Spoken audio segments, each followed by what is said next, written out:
हमारा ही पैसा कमा के हम पे ही हमारे सैनिकों पे हमला कर रहा है। तो मोदी जी उसमें छुप नहीं सकते, उनको जवाब देना होगा। क्यों नहीं आप कहते हैं कि चीनी जवानों ने हमारे देश पर हमला किया है? आपको अपने चैनल चलाना है, आपको ब्रेकिंग न्यूज करनी है, आप करिए। कि भारतीय सेना भागकर कहां चली गई थी, आप इशारों को समझिए। ना कोई आया, ना कोई घुसा, ना कोई गया, लेकिन बाद में आप लोग भी यही बोल रहे थे कुछ नहीं हुआ। असद ओवैसी ने जो विवादित बयान दिया उसको लेकर आप क्या कहना चाहते हैं? क्या आपको लगता नहीं है वो अवॉइडेबल था, जिसमें वो कह रहे हैं कि भारतीय सेना पिट रही है, मार खा रही है? ये देश इस वक्त सवाल उठा रहा है, सवाल पूछ रहा है कि जो चीन भारत से 103 अरब रुपए से ज्यादा कारोबार कर रहा है, हमसे पैसा कमा रहा है, वो हमारा ही पैसा कमा के हम पे ही हमारे सैनिकों पे हमला कर रहा है। सरकार से सवाल है, बात चीन की हो रही है, हमारे देश की सेना पे हमला हुआ है। हमारी शानदार, हमारी जानदार, हमारी बेहतरीन सेना, चीन हो या चाहे कोई हो, अगर वो हमारी सीमा में घुसेगा तो हम उसे बाहर खदेड़ देंगे। देखिए, सबसे पहली बात तो मोदी जी ने जब सरकार नहीं बनाई थी तो उन्होंने जो पिछली सरकारें थी उनकी खामियां गिनाई थी, उनकी कमियां गिनाई थी कि ये फैसला गलत हुआ, वो फैसला गलत हुआ, वो फैसला गलत हुआ। लेकिन सच्चाई ये है कि जब उन्होंने 62 की बात की थी तो उस वक्त हमारा देश नया नया आज़ाद हुआ था। हमारे देश के पास, हमारी सेना के पास ना राफेल था, ना बोफोर्स थी। आज हमारी सेना बहुत आधुनिक हथियारों से लैस है, तो मोदी जी उसमें छुप नहीं सकते, उनको जवाब देना होगा। सबसे बड़ी जो गंभीर बात है, विपक्ष ये पूछ रहा है कि 9 तारीख की घटना थी, लोकसभा चल रही थी। जी प्रेम शुक्ला जवाब देंगे इस बात का। अखबारों की वजह से ये घटना सामने आई है। महाराष्ट्र के भी जुड़ने वाले हैं, उनका भी मैं रुक करूंगा। और रक्षा मंत्री जी ने ये बात छुपाई क्यों? ओके प्रेम, ये बात क्यों छुपाई प्रधानमंत्री जी ने? प्रेम शुक्ला जी, महबूबा मुफ्ती कह रही है हमारे जवानों को पीटा जा रहा है, ओवैसी साहब की पार्टी के नुमाइंदे कह रहे हैं बात को छुपाया गया। चीनी सेना को खदेड़ते हुए देखने के बाद भी अगर ओवैसी को यह लगता है कि चीनी सेना से भारत पिट रहा है, तो इससे बड़ा झूठ क्या हो सकता है? दिन को रात कहने वाला झूठ श्रीमान असदुद्दीन ओवैसी बोल, और बोलने का पर्पज क्या है? महत्वपूर्ण सवाल यह है कि रक्षा मंत्री श्री राजनाथ सिंह अपना जो स्टेटमेंट था वो संसद के पटल पे रख चुके हैं। इसके बाद अब कांग्रेस क्या चाहती है? कांग्रेस कह रही है कुछ छुपाया गया है, कुछ छुपाया जा रहा है। क्या छुपाया जाएगा? 9 तारीख का इंसिडेंट है और भारतीय सेना ने मुंहतोड़ पिटाई करी है चाइनीज सेना की। क्या छुपाया जाएगा, क्या ढका जाएगा? वो तो शुक्र है चुनाव नहीं था। देखिए ये घटना 9 तारीख की सुबह 3 बजे घटी। सरकार 3-4 दिन तक चुप्पी साधे रही। सरकार ने एक छोटा सा कोई वक्तव्य दिया है कि कोई स्टेटस को बदला जा रहा है। सीधा क्यों नहीं आप कहते हैं कि चीनी जवानों ने हमारे देश पर हमला किया है? आप क्यों कतरा रहे हैं ऐसी बातें करने में? हमारी मात्र एक ही बात है, आप जितना पुराना इतिहास निकालना चाहें निकालें, हमारी एक ही मांग है कि इस प्रश्न पे संसद में बहस हो। जिस तरह से 1962 के बाद संसद में बहस हुई थी, बीजेपी अपनी बातें रखे, पूरा इतिहास निकाले, जो भी निकालना है निकाले, और लेकिन देश की जनता को सच्चाई बताएं, संसद में बताएं। आप एक मैसेज ये जा रहा है देश में कि प्रधानमंत्री कुछ छुपाना चाहते हैं, प्रधानमंत्री बहस से बच रहे हैं।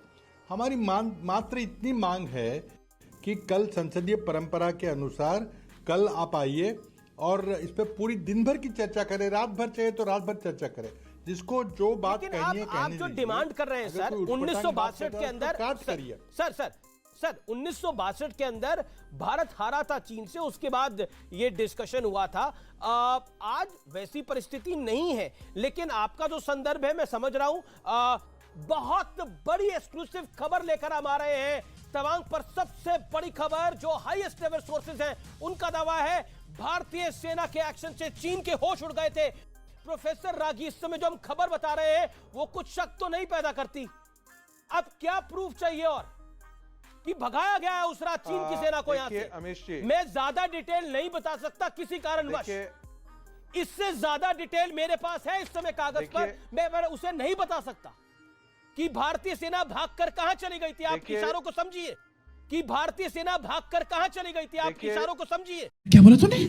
देखिए, 2024 के इलेक्शन को प्रभावित करने के लिए कांग्रेसी, वामपंथी और इस्लामिस्ट तीनों चाइना का सहारा लेंगे। भाई साहब कुछ ज्यादा नहीं हो गया ये? मतलब कुछ भी। चाइना किसी भी हालत में 2024 में नरेंद्र मोदी को नहीं आने देना चाहती है और इसके लिए कांग्रेस, वामपंथी और इस्लामिस्ट, बड़ा आरोप है आपका। ये तीनों जी ऐसा सहारा लेंगे।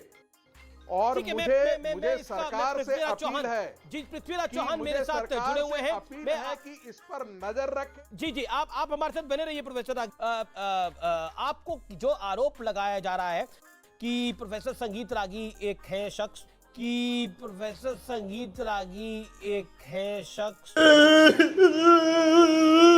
जो कि आरोप लगा रहे हैं कि वामपंथी, इस्लामिस्ट और कांग्रेस के लोग चाइना का सहारा लेंगे 2024 में मोदी को हराने के लिए। मैंने अभी जो बड़ी खबर बताई है, भारत का एग्रेशन इतना था, चाइनीज आर्मी को उसका शायद अंदाजा नहीं था। देखिए ये कोई राजीव साहब पता नहीं क्या बोल रहे हैं, मैं ये सुनने यहां बैठा नहीं हूं। गजब बेइज्जती है। मैं समझता हूं आपने जो बड़ी खबर बताई है, ठीक है, आपको अपने चैनल चलाना है, आपको ब्रेकिंग न्यूज करनी है, आप करिए। लेकिन मैं समझता हूं कि सही माने में भारत सरकार को चाहिए कि वो संसद में आके खुली बहस स्वीकार करें। पर राजनाथ जी तो खुली बहस से भारत सरकार क्यों कतरा रही है, क्यों डर रही है, क्यों बच रही है, क्यों टाल रही है? देखिए, सिर्फ निवेदन करने से नहीं बात चलेगी, इसकी बहस हो, दिन भर बहस हो, रात भर बहस हो, अपनी बातें कहें जरूर। जो आरोप आपको गढ़ने हैं आप गढ़ी हैं, आपको जो ब्रेकिंग न्यूज वहां सुनानी है वो सुनाइए, लेकिन वो सुनाने का सही जगह भारत की संसद है। देखिए नहीं, मैं एक एग्जांपल देता हूं। जो खबर हम बता रहे हैं, जो पुराना वीडियो है, 8 महीने पुराना या 10 महीने पुराना या 12 महीने पुराना, उससे वो लगभग मैच कर रहा है। समझ रहे हो आप? अगर आप देखेंगे, भारत ने पहले भी इसी तरह का एग्रेशन दिखाया है, चाहे वो गलवान हो 2020 या फिर 8-10 महीने पुराना जो वीडियो है वो हो, दोनों में उसी तरह का एग्रेशन दिखाया है। आसिम वकार जो खबर अभी न्यूज 18 ने दिखाई है और जो बयान नरवणे साहब का आया, उस पर आपका रिएक्शन? नहीं, देखिए, जो हमारे एक जनरल हैं मनोज पांडे जी, उनका भी स्टेटमेंट देख लीजिए। उन्होंने कहा है कि सब कुछ होने के बाद भी चीन अपनी जो ताकत है, सेना का जो जमावड़ा है, वो कम नहीं कर रहा है जी। स्थिति तनावपूर्ण है और खतरनाक स्थिति है। सीधी सी बात है। देखिए, विपक्ष जो है वो इस वक्त एक सवाल उठा रहा है कि जो बात आप यहाँ बोल रहे हैं अमीश भाई, जो बात प्रेम शुक्ला भाई बोल रहे हैं, वही बात प्रधानमंत्री जी लोकसभा में देश को बता दें। अब्बा नहीं मानेंगे। अच्छा, आपने कहा कि यकीन नहीं कर रहे हैं। प्रधानमंत्री जी ने गलवान के मैटर में, जब गलवान का हादसा हुआ था, तो उन्होंने कहा था कि कुछ नहीं हुआ, ना कोई आया, ना कोई घुसा, ना कोई गया। लेकिन बाद में आप लोग भी यही बोल रहे थे कुछ नहीं हुआ, लेकिन बाद में क्या हुआ? पूरी दुनिया ने जाना कि गलवान में जब डेड बॉडी सामने आई, हमारे फौजी शहीद हुए। नहीं, बिल्कुल पार्लियामेंट में स्टेटमेंट हुई थी उस पूरे मैटर के अंदर। जी प्रोफेसर रागी कुछ ऐड करना चाह रहे हैं? प्रोफेसर रागी शहीद हुए तब मालूम पड़ा। जी प्रोफेसर रागी, अब बताइए मैं क्या करूंगा? अरे चाटना है चाटिए, जितना चाटना है चाट के लाल कर दीजिए। एक बहुत सिंपल सी टिप आपके साथ शेयर करती हूँ। अपने हाथ को इस तरह से रखिए। If you look at this from your side, आपका लेफ्ट हैंड आपको बी के जैसे दिखेगा और राइट हैंड आपको डी के जैसे दिखेगा। B and D. B for थोड़ी मदद रखिए। वे मैं तेरा मन पर